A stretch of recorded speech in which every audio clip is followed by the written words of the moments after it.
Hi, this week I'm trying to hide the small shed.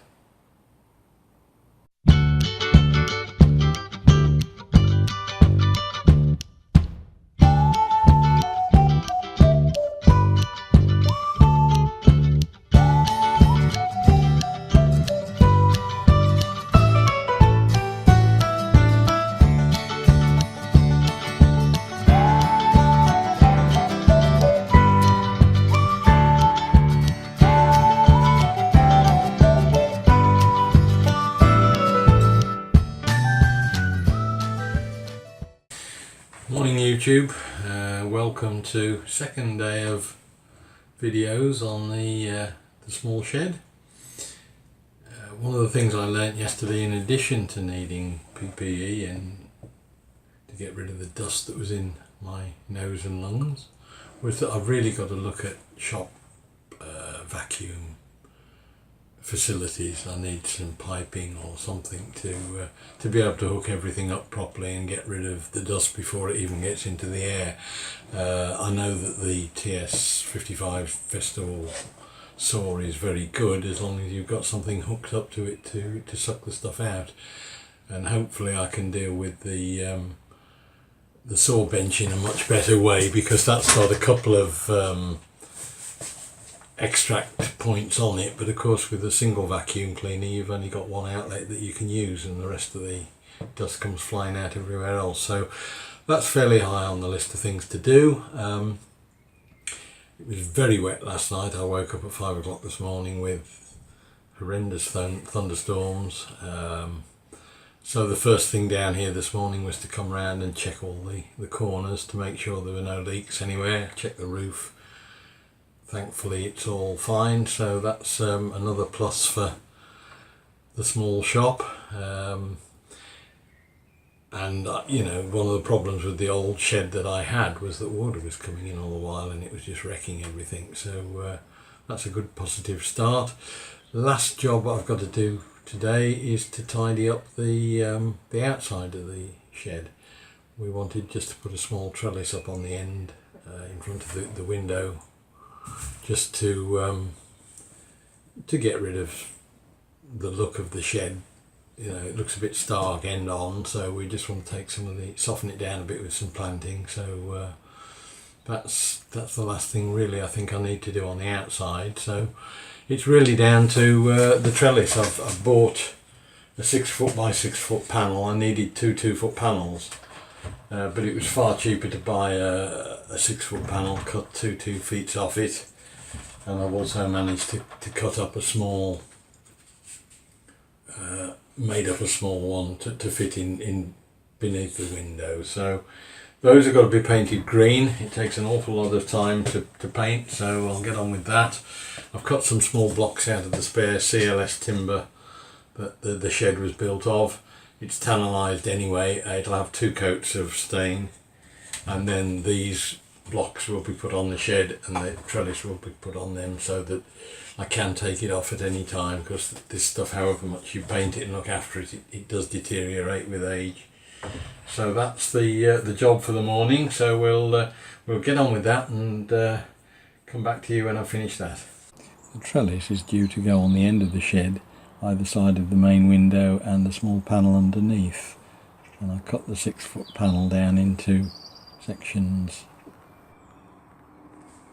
Just an indicator of how much water we did have last night. That tin was empty last night of stain.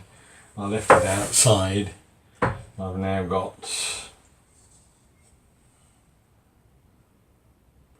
1.5 inches of water, something like that, in there. That's come in since about between 5 o'clock and about 8 o'clock this morning, so there's an awful lot of water out there, but thankfully we've got a new tin to crack open. We can get on and start to paint. Shake it up a bit first. It's Cuprinol Garden Shades Old English Green. I've used it on the rest of the shed. Seems to provide a good coverage.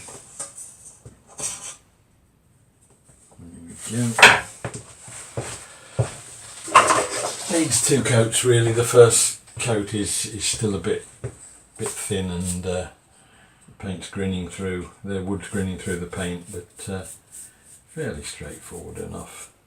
Second coat just brings it up with a nice sheen on it.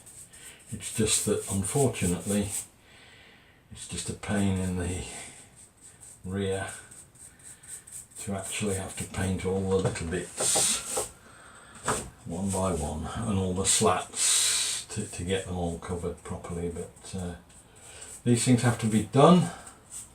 It was much easier actually painting the outside of the shed. So I'll just crack on with this, and then when it's all finished we can fix the blocks on the outside, fix the trellis, and that's finished the outside of the shed altogether.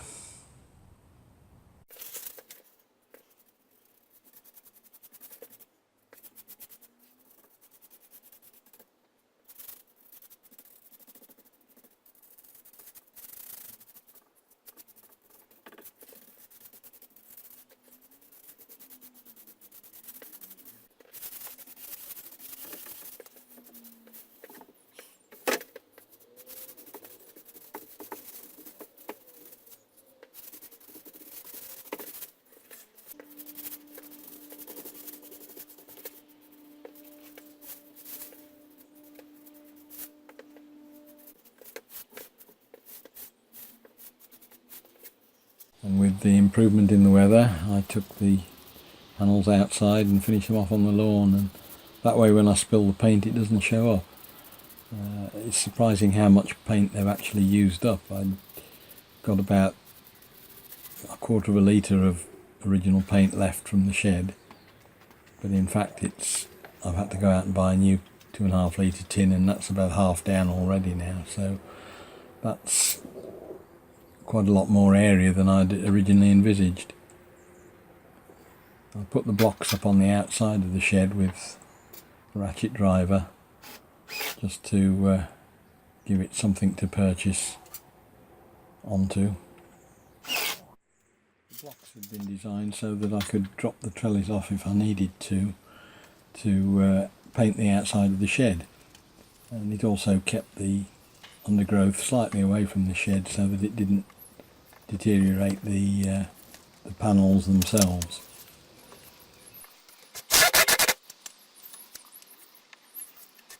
And then the panels were fixed with screws top, middle and bottom. There's not a huge amount of weight involved, but the plants themselves can be reasonably heavy when they're wet or there's a wind blowing. There's a bit of loading on it, so needed a reasonably substantial fixing for them. The things I hadn't thought about when I started this was that of course it's very difficult to put a mount a block on a barrel log type of finish. I ended up just spanning 2 of the high points and screwing through.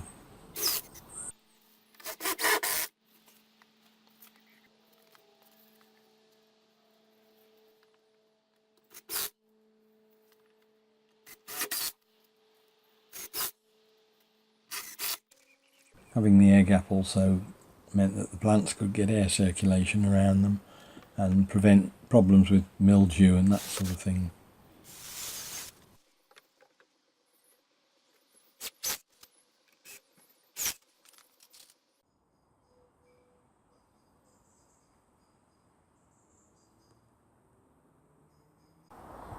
Just a quick postscript. I put an extra piece of fencing over the window, and there's a little bit of a trellis gone up in front of the compost bins that's finished off that area completely now and allows us to train climbers all across the front. And in fact the honeysuckles already seem to have made its way right up to the top, so hopefully that will blend the whole of the shed in.